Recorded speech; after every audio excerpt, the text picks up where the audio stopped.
Baramutse n'abakaze mwese abanywanyi bacu muriko murabana natwe mu makuru n'ibiganiro vya misi yose tuba turiko turabashikiriza. Sambwe ikaze mu makuru agezwe ko ariko aravugwa cyane nino nga mu gihugu c'u Burundi, n'amakuru arabana n'umutekano akaza no kugaruka ku nkuru zirabana na politike. Niba tarafyonda kuri sabone manuka munsi no video urabanditse ijambo subscribe maze ufyonde ko kugira igihe cyose turonsa amakuru n'ibiganiro urajuba mu bambere bashikirwa navyo. Namakuru abariko aravurwa cyane ku mbuga ngurukana bumenyi yanditswe mu menyesha makuru bitandukanye ndetse n'amakuru abariko arava mu masoko yacu ayose turayatohoza tukayabashikiriza idonido. Kubera iki igipolisi kiguma cica imbonera kure zifashwe ziteye amagrenade? Iyo niyo ngingo tugiye kugaruka ko muri kano kanya tukaza kuraba bimwe mu vyo mwanyagejwe ndetse n'amakuru ahejeje gushigwa ahabona. Niba twumviriza uri ngaha mu Burundi ndagwaye kaze ku banywanyi bacu muri mu bihugu vy'abanye ndetse namwe muri ku migabane y'amakungu ya kure, turazuko mukunda amakuru n'ibiganiro tuba turiko turabashikiriza. Kubera iki izo mbonera kure zitajanwa imbere y'ubutungane? Ubwo nta kintu coba cinyegeje inyuma y'ivyo biriko biraba canke ubutegetsi bwoba buriko buranyegeza? Kavugwa ko yoba yagandaguwe kuko yaratanguye kumena amabanga y'izo mbonera kure. Inkuru ya Dani Claire iratwumva. Nimbonera kure yarizwi ku izina rya Habonimana Dieudonné, akaba n'imvukira yo muri quartier Gisyo muri zone Kanyosha. Iyo mbonera kure yari sanzwe izwi nk'irarikira abandi kuja mu bikorwa by'umugambwe. Kuwa mbere ku mugoroba hahejeje gutegwa grenade mu kabare kaho bita mu Kibembe muri quartier Ruziba ya zone Kanyosha muri meri ya Bujumbura, haciye hakwiragizwa ku mbuga ngurukana bumenyi ireresi y'iyo mbonera kure ikikijwe n'abantu bari kubamuhata ibibazo bamwagiriza ko ari wahejeje gutera iyo grenade. Kuri uyo mugoroba nyene amakuru RPA ironka avuga ko baciye bamutwara ku biro vya zone Kanyosha. Hakoraniye abakomiseri bashika bane harimo komanda zone n'umukomiseri atwara igipolisi muri meri ya Bujumbura n'imbonera kure zo mu karere. Habonimana Dieudonné yaciye atangura kuvuga nk'uvugishwa adondagura amazina y'izindi mbonera kure bakorana mu bubisha butandukanye. Isoko rya RPA mu mbonera kure zaraho rivuga ko baciye bamukubita ikintu mu mutwe acaragorora amaguru. Ikiziga baciye bakinyarukana mu buruhukiro kuri bimwe mu bitaro by'Ibujumbura. Kuri uyu wa gatatu akaba ariho umuryango wamushingurana iteka mu itongo ry'abapfuye riri mu Kanyosha hepfo y'isengero na zone Kanyosha. Grenade nayo yatewe ku munsi wa mbere muri quartier Ruziba, ikaba yahitanye ubuzima bw'umuntu umwe ikomeretsa batatu harimo umupolisi. Umusore yerekanywe mw'ireresi yakwiragijwe ku mbuga ngurukana bumenyi ku mugoroba w'igenekerezo ya 27 uku kwezi kwa Nyakanga, bivugwa ko ariwe yarahejeje gutera grenade mu Ruziba. Abantu babiri barishwe, abandi bane barakomereka batewe igisasu bita grenade ni muri zone Gatumba, komine ya Mutimbuzi iri mu ntara ya Bujumbura. Wakoze iryo bara nawe nyene yaciye yicwa n'igipolisi igihe yariko aragerageza guhunga. Inkuru yarawure nkengurutse. Amakuru dukura ngaho habera iryo bara atumenyesha ko iyo grenade yatewe n'umuntu azwi ku izina rya Nestor batazira Rasta. Uwo Rasta ngo yabanje gushwana n'umukozi w'ibutike iri ngaho muri iyo zone, hama mu nyuma ngo niho yafata grenade ayitera ayirabisha kuri uwo bari bahejeje gushwana, akaba nawe yaciye acikana aho nyene. Ayo makuru avuga kandi ko iyo grenade yahitanye n'umuntu yari ngaho agendesha moto ikomeretsa n'abandi benshi nk'uko tuvyiganirwa n'uyu yabibonye. Araje hanyuma tangura gushwana na nini botike, haheze akanya turatumva ikintu kituretse turiruka, mugabo hageze akanya turagaruka tugarutse dusanga uwo nyene botike yamaze gupfa, hari hakomeretse n'abandi batari bake, turabajana kwa muganga. Ariko igipolisi kimaze gutabara caciye kiza kiranyaruka gica gicoreza imodoka worata, haheze akanya ntitwaza twumva amasasu menshi ariko aravuga, ntitwigeze tumenya ivyo arivyo rero. Ariko mu gitondo niho twamenye yuko ngo igipolisi cahavuye kimuraso, ku gipolisi cari gikwiye gukora amatohoza kikamenya ukuntu igiye kurwanisha iyo yari afise, nuko baciye bamwica nyene. Iryo bara rimaze kugwa, igipolisi caciye kihashika kirafata uwo mugizi wa nabi. Mu gatondo ko kuri uyu wa gatatu umuvugizi w'ubushikiranganje bujejwe umutekano Pierre Nkurikiye yavuze ko uwo mwicanyi yishwe arashwe n'igipolisi mu gihe yakoroka ku modoka y'igipolisi ashaka guhunga. Abanyagihugu bobo ngo bifuza ko imbere yo kumugirira nabi bari kubanza gukora amatohoza yose ashoboka ajanye n'ubwo bwicanyi. Abantu babiri barishwe abandi bane barakomereka batewe igisasu bita grenade ni muri zone Gatumba komine ya Mutimbuzi mu ntara ya Bubanza. Naho grenade yahitanye umwana umwe ikomeretsa uwundi ku mutumba wa Kanombe ni muri zone Mitakataka muri komine n'intara ya Bubanza. Iyo grenade ikaba yari itunzwe n'imbonerakure iba muri iyo zone. Muri kano kanya iyo mbonerakure ikaba iri mu minwe y'igipolisi. Reka inkuru tuyibaze Josephine Johnson Nkunzimana. Iryo bara ryabaye ku mutaga nk'igihe cy'isaha 6 kuri no wa gatatu nk'uko vyemezwa n'abari ahabereye iryo bara. Abana babiri basanze grenade zibiri mu kazu kororewemwo inuma z'uwitwa Gerard, umunyagihugu wo muri komine Mitakataka, akaba n'umugwaruka rw'imbonerakure z'umugambwe CNDD FDD. Abo bana batanguye baziharirira ko mu nyuma grenade imwe ikiraturika irakomeretsa abo bana babiri. Baciye babanyarukana kwa muganga, ariko umwe muri abo bana ahava aracikana. Nyene gutunga izo grenade yaciye ahagarikwa n'igipolisi akaba afungiwe aho nyene Bubanza. Grenade yindi itaturitse yaciye ijanwa n'igipolisi. Iturika ry'iryo grenade rikaba ryahungabanije abanyagihugu bo ku musozi Kanombe. Hari ku munsi wa mbere igenekerezo rya 27 Nyakanga mu mwaka wa 2021 ku kagoroba niho hategwa igrenade ahitwa mu Kibembe muri quartier Kizingwe Bihara ya zone Kanyosha mu bumanuko bw'igisagara ca Bujumbura. Iyo grenade yarishe umwana umwe yongera irakomeretsa abatari bake. Ako kanya nyene abanyagihugu baho baciye bacakira umugabo yagirizwa ko ari we yateye iyo grenade. Uwo mugabo ni yarazwi muri iyo quartier, ariko nireresi yerekanywe amaze gutangwa ku mbuga ngurukana bumenyi. Uwo mugabo yaramenyekanye ko ari imbonerakure yo mu Gisyo ni muri zone Kanyosha nyene, akaba yitwa Dieudonné Habonimana. Aho mu Gisyo Dieudonné yakunda rero kuhaboneka, ariko ararika abanyagihugu mu bikorwa vy'umugambwe CNDD-FDD. Amaze gufatwa yaciye ajanwa ku biro vya zone Kanyosha, aho yasambishirijwe n'abategetsi batari bake mu gipolisi barimwo komanda ndetse na komiseri municipale.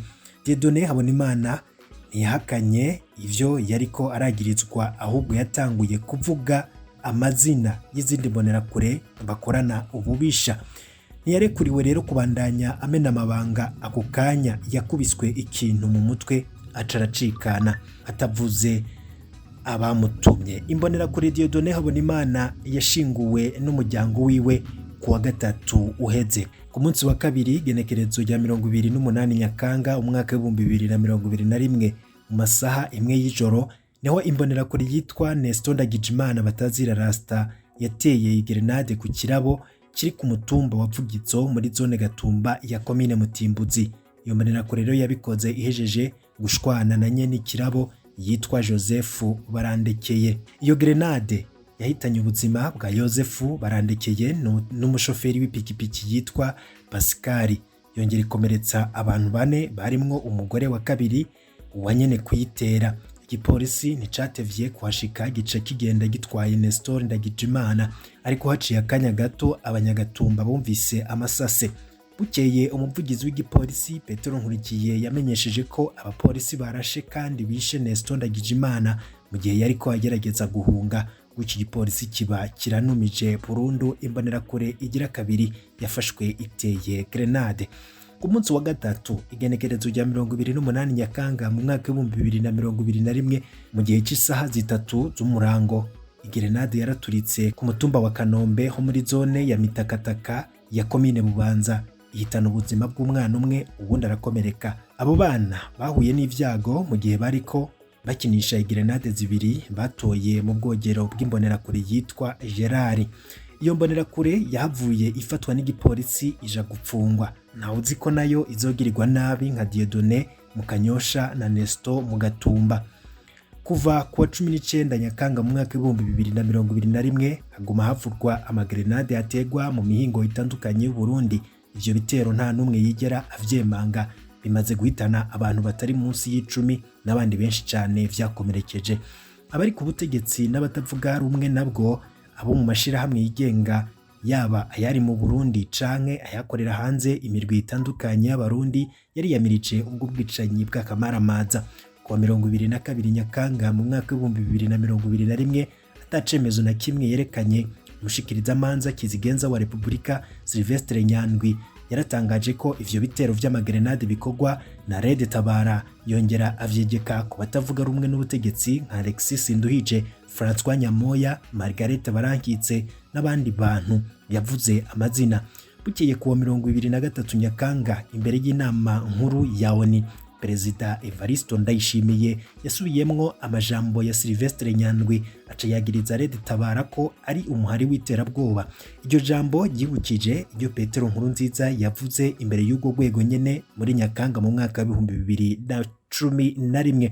Tubibutse ko ku mugoroba wo kuwa 18 Nyakanga mu mwaka wa 2011 hari umugwi w'abantu bitwaje ibigwanisho wateye ku kirabo Chez les Amis mu Gatumba, uraheza wica abantu 39. Bukeye Perezida Nkurunziza yagiye mu Gatumba, ibi natahora yigera akora iyo abantu bishwe mu Burundi yararongoye, aja guhoza imiryango yabuze, yongera amenyesha ko ubwo bwicanyi iri mu vyaha vy'agahoberabunwa. Uwo munsi nyene yaciye yurira indege imujana i New York muri Amerika kuvuga ijambo muri ONU, yagiriza abatavuga rumwe. Ntivyatevye umukuru w'iperereza w'ico gihe yandikiye ibihugu vyo mu karere urwandiko rwo mwibanga rwagiriza Agathon Rwasa na Alexis Nduhije karibo bari inyuma y'igitero co mu Gatumba, nkuko Sylvestre Nyandwi aherutse kubikora. Nico gihe rero iperereza ntigerekanye icemezo na kimwe, ariko urubanza kuri ubwo bwicanyi bwerekanye ibinyegezwa bikomeye. Uwitwa Nzarabu yagirizwa ko ari we yari imbere muri ico gitero, yavuye atorokeshwa mu nyuma amaze kubona ko agira yicwe, amenyesha ko ivya Gatumba yabikoranye n'iperereza be n'igipolisi c'u Burundi. Muri 2014 uyo Nzarabu yahavuye agandagurwa n'igisirikare c'u Burundi. Hano rero hari utubazo abantu bamwe n'abandi bibaza, ubuho ni ibiki biriko biraba ngaha mu Burundi? Izo mbonera kure zifatwa zoba arizo muri Red Tabara, kubera iki abapolisi bazica zitavuze? Abazishe ko badakurikiranwa, igipolisi gitinya ko zohava zivuga iki imbere y'abacamanza? Sylvestre Nyandwi yoba yimirije kutubwira ko abagaba imbonera kure mu gihugu n'abatwara CNDD-FDD aribo batuma imbonera kure gutera amagrenade? Perezida Ndayishimiye yoba yimirije kutubwira ko umuhari w'imbonera kure ari umurwi w'iterabwoba? Dieudonné na Nestor boba ari banzarabo bashasha? Umushikiranganje w'intwaro hagati mu gihugu, iterambere rusangi n'umutekano, Jave Ndirakobuca Mugwete yarongikiye Baburamatari yamenyesheje ko abategetsi bose bubatse bidaciye mu mategeko n'abafise abahabara bagiye guhagarikwa mu mabanga yabo, ngo kubera ko umurongozi abwirizwa kuba akarorero mu ngendo ibereye abo arongoye. Aho Jave Ndirakobuca yemeza ko mu nama yagiye aragirana n'abenegihugu ico kibazo cagarutse kenshi. Wahoze ari umushingamateka Fabien Bancijanino kuri wa gatanu igenekerezo rya mbere Gitugutu mu mwaka wa 2021, inyuma y'umwaka urenga yarafunzwe, yararekuwe. Kuri wa gatanu ibanki BCB ifatikanije na Ecocash, igisata gifasha mu guhanahana amafaranga hakoreshejwe telefone ngendanwa cegukira ishirahamwe Econet Leo Burundi, baratanguje ubuhinga bwo gukorana mu kurungikiranira amafaranga ku buhinga bwitwa BCB Muhira. Ni ukuvuga ko umunywanyi w'iyo banki asanzwe akoresha Ecocash azobikuza amafaranga yiwe aho ari hose akoresheje ubwo buhinga bwa Ecocash. Si ivyo gusa, azorunga amafaranga yiwe ari muri Ecocash ashire mu konte yiwe iri mu banki BCB. Arashobora no kuraba udukorwa twabereye kuri konte yiwe akoresheje telefone ngendanwa yiwe. Kuri uyu wa gatanu nyene, ireresi yiswe Rugamba yakinywe mu ntumbero kwibutsa abarundi imico n'imigenzo y'u Burundi hamwe na application yitwa Buja Pay byashizwe ku mugaragaro n'ishirahamwe Lipson Technology. Ni ukuvuga ko Buja Pay TV ariyo izocako iyo reresi rugamba mu ntumbero yo guha agaciro amareresi yo mu Burundi ku buryo izohora ikora mu buryo buteye imbere.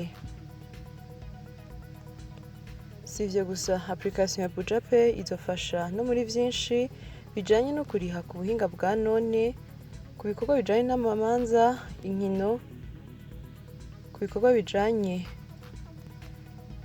no gusuma, bakazokoresha ikarata mu kugura amatike ku majanse y'imodoka zitwara abantu atandukanye ndetse n'ibindi vyinshi.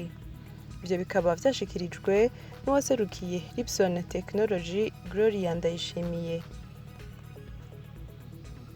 Zimwe mu ngorane ishure nshingiro Kabuzuri ryo muri komine Muhanga mu ntara ya Kayanza rifise nuko hari ubukene bw'abigisha hamwe n'amasomero, bigatuma hari abanyeshuri usanga bicaye ari bane canke barenga, kandi umwimbu w'ishure ntaba ari mwiza ku banyeshure. Ivyo bishikirizwa n'urongoye iryo shure Sylvestre Hakizimana. Ku ruhande rwo mu buyobozi bavuga ko ico kibazo bakizi, kandi ko bariko bavugana n'imvukira za komine Muhanga kugira ngo barabe uko bokemura ico kibazo. Mu ntara ya Ruyigi, muri komine Ruyigi, amazu 3 yaraguruwe n'imvura ivanze n'igihuhusi muri quartier Sanzu ahitwa mu Budagi hamwe no ku mutumba wa Ngarama. Si ivyo gusa, n'imirima itandukanye yarononekaye. Mu ntara ya Ngozi, komine Ngozi, haraheze imisi hari ubukene bw'isukari aho abayikeneye batariko barayironka. Impamvu y'ikena y'iyo sukari kuri ubu ngo ntiramenyekana. Ni mu gihe mu Kinyegero bariko bayitanga ku mafaranga 500 mu dutu duto duto canke ayarenga. Na ku ruhande rw'ihinguriro Sosumo bavuga ko isukari ihari ko abadandaza boja kuyitora. Kuri wa 29 Nyakanga mu ntara ya Rumonge, komine Burambi, umwana w'imyaka 10 yarafashwe ku nguvu n'umukozi wo mu nzu, aho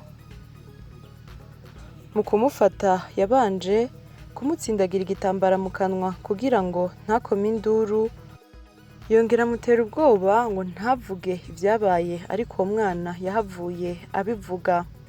Uwo mukozi yaciye afatwa, kuri ubu bari mu minwe y'igipolisi i Burambi. Mu ntara ya Muyinga, komine Butihinda, ku mutumba Kamaramagambo, bamwe mu bakenyezi baharitswe n'abagabo babo bavuga ko uwo mugenzo uhungabanya imiryango yabo, kandi ngo bigakorwa cane cane n'abagabo bakuye ubutunzi mu bikorwa vyo kwimba ubutare.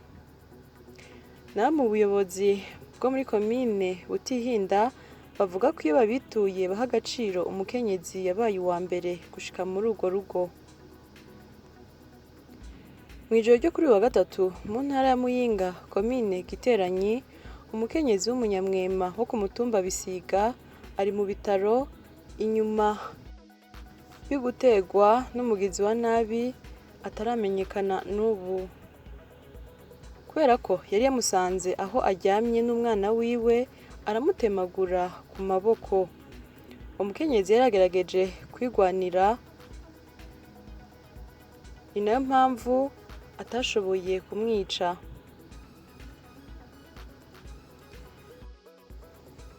Dutandukire amakuru y'inkino.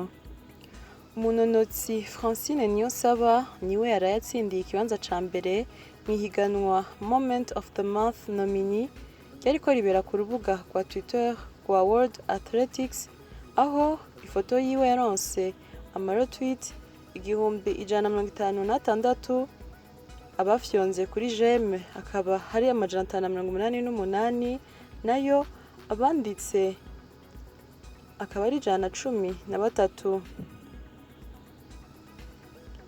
Nihiganwa ryari ryo kurondera umunonotsi yaranze akanya keza mu kwezi kwa Nyakanga,